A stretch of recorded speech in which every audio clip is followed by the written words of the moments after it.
नाजरीन, पापा की परी नावल का चौथा हिस्सा है। अगर आप दोस्तों ने अभी तक 3 हिस्से नहीं देखे तो आप तो दोस्तों को इस चैनल पर मिल जाएगी। सरदा बात को समझ गई और आज फिर वो जहाज उड़ाने की मूड में है, तो वो भी बिना सोचे समझे जल्दी से दुपट्टा ऑफ करके मेरे पास आ गई और मेरे नीचे की तरफ नजर दौड़ाने लगी। मैं समझ गया था कि सरदा अब दोबारा मेरे जहाज की सैर करना चाहती है, लेकिन अब मैं आज रात दोनों के साथ ही खेलने की मूड में था।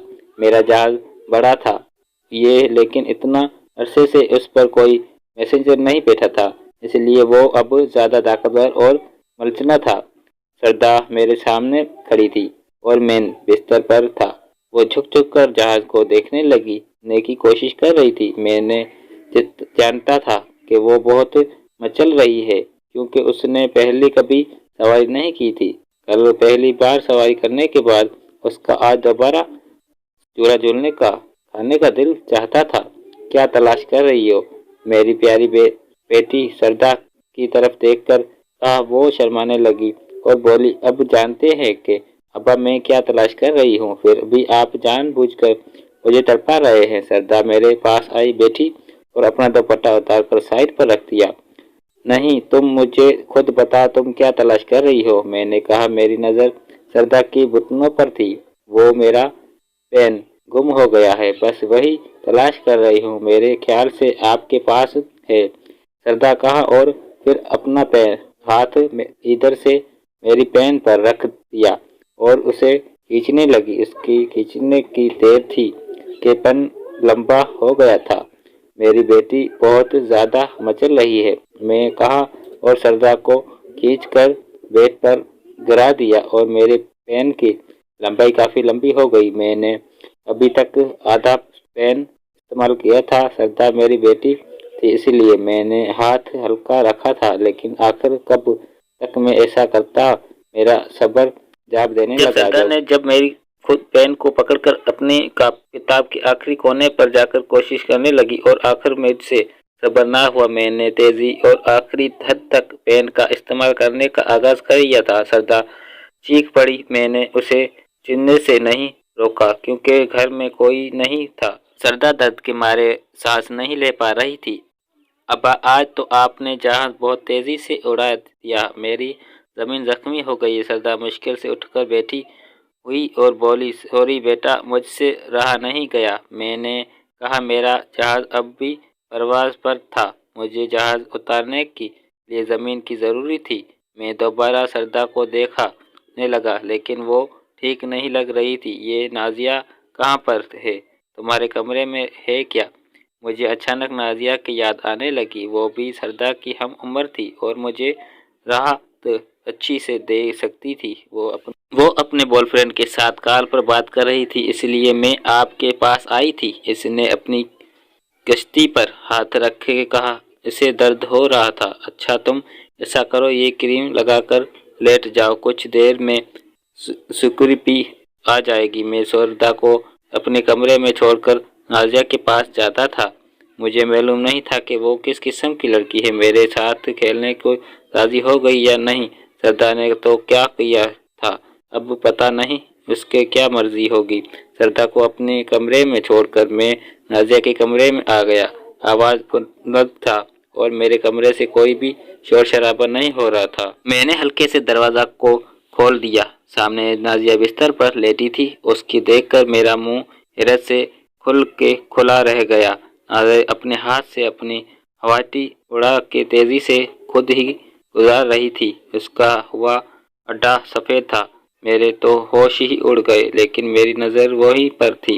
नाजिया के दूसरे हाथ में मोबाइल भी था। किसी लड़के के साथ कॉल पर थी और उसे सब देखते थे। मुझे भी कुछ होने लगा। मैं जल्दी से दरवाजा खोलकर कमरे में दाखिल हुआ और दरवाजे को बंद कर दिया। मुझे देखकर नाजिया घबराने और जल्दी से मोबाइल बंद कर दिया और खुद भी कपड़े पहनने लगी। ये तुम क्या कर रही थी? मैं उसके करीब बढ़ते हुए बोला। कुछ भी तो नहीं अंकल, कुछ भी तो नहीं। उसने डरते हुए कहा, झूठ मत बोलो, मैंने सब कुछ देख लिया है। अगर कोई संजीदा मसला है तो मुझे बताओ, मैं मदद कर देता हूँ। मैंने नाजिया के पास बैठी हुई और बोला। मुझे लगा वो फौरन हाई कर देगी, मगर ऐसा ना हुआ। वो डरती थी, शायद इसलिए मुझसे दूर भाग लगने लगी। कोई मसला नहीं, मुझे बस खारिश हो रही थी इसलिए कर रही थी। आप मेरी अम्मी को कुछ मत बताना और प्लीज मेरे कमरे से निकल जाए। मुझे दूर आकर बैठे। मैं मुस्कुरा और उन्हें कहने लगा कि फिक्र मत करो, मैं किसी को कुछ नहीं बताऊंगा। तुम मुझे ये बात बताओ, किस लड़के के साथ बात कर रही थी? इतने उम्र में बॉयफ्रेंड बना लिया है क्या? मैं पहले इससे बात करना चाहता था, फिर अपना काम। हाँ, हम दोनों एक दूसरे से मोहब्बत करते हैं। आप प्लीज अम्मी को कुछ ना बताना, अब्बू को ना बताना। और वो मुझे मारने लगी। नाजिया, मैंने कहा इसका मतलब तुम दोनों तोते चिड़िया का खेल लाजमी खेलते होंगे और तुम्हारी जमीन भी काफी हमवार हो गई है। मैंने नाजिया के नीचे वाले साइड पर झांकने की कोशिश कर रही था। कहा मुझे यकीन था कि उसकी गली तंग नहीं, बिल्कुल सुर्ख बन चुकी है।